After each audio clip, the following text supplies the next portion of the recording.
লবণ দিয়ে দিচ্ছি, লবণ হলুদ দিয়ে হালকা করে ভেজে নেব। তারপরে হলুদ দিয়ে দিচ্ছি,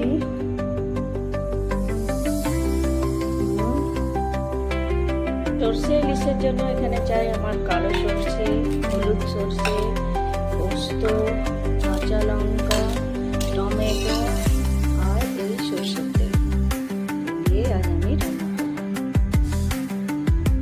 মাছটাকে আমি প্রথমে হালকা করে ভেজে নিচ্ছি, ভেজে তুলে নিচ্ছি।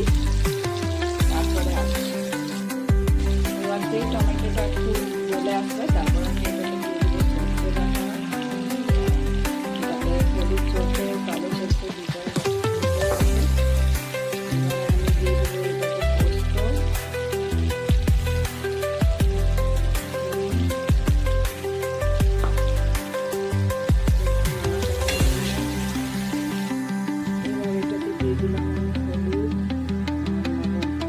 লবণ যেহেতু আমি মাছ ভাজাতে দিয়েছি তার জন্য একটু সামান্যই দিলাম, দিচ্ছি জল।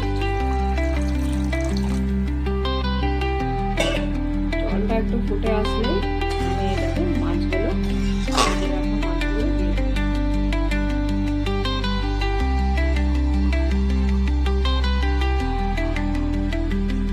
জলটা অনেকটা ফুটে এসেছে, জলটা অনেকটা ফুটে গেছে। এবার আমি এতে মাছগুলো দিয়ে দিচ্ছি।